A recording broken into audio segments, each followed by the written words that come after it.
So quite a frustrating 24 hours. Hey, but that's sailing. Or not sailing, as the case may be. As you can hear, yet again, we've got the motor running. And there is wind, and there's a decent amount of wind at the moment.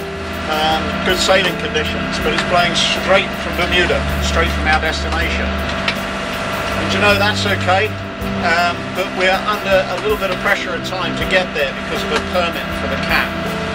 Really want to get there before the permit expires. I'm sure we'd figure it anyway, even if we arrive late. I really don't want to chance it with it. So we're motoring. We've had a couple of things that have happened. The principal one is that we had a jammed roller furler earlier. It took a riding turn where the rope goes to the bottom of the drum. And I'm sure there's a way on that hood furling system of disengaging all of that without having to drop the sail, the genoa. But I don't know how to do that right at the moment. So we dropped the genoa. Fortunately there was virtually no wind when we did it. We were actually furling it because there was no wind. We were going to start the engine. If it had been blowing, it would have been quite a problem for us. Quite a significant problem. But anyway, we'll fix that. It took about 25 minutes, 30 minutes maybe to fix. Then we motored. We motored about 4.5 hours this morning. We motored about 6 hours yesterday.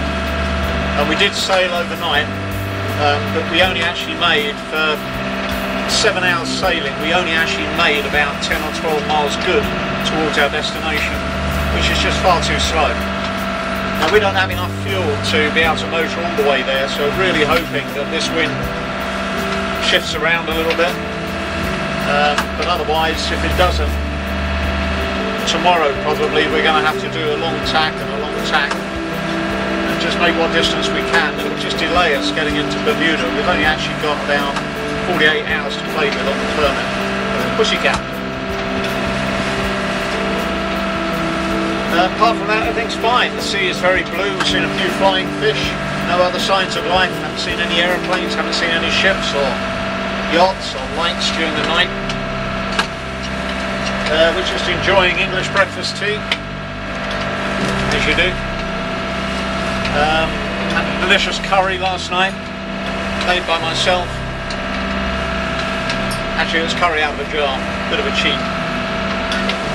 Not quite sure what we'll be doing today, but it is largely about the food, as a lot of people say. So here we are in the middle of the Bermuda Triangle. The sea is 6,000 metres deep. Compass seems to be going okay. Don't seem to be any huge anomalies. I know there's a big variation here. Funny thing about this yacht is she doesn't carry very much deviation. She's a steel yacht, but not very much deviation on her. On a northerly heading, which is what we're on at the moment, she has virtually zero deviation. Had the compass swung 3 times since we've had her, and she's hardly changed. And you would think that coming some distance that she would have done. She's hardly changed. The biggest deviation she has on any heading is 2.5 degrees, which I think for a steel yacht is pretty extraordinary. So you can, for practical purposes and certainly for ocean navigation, you can just do what the compass says, more or less, just allow for variation from the chart. Another perfect day in paradise in the middle of the Atlantic Ocean. Middle of the Sargasso Sea, actually. Speak tomorrow.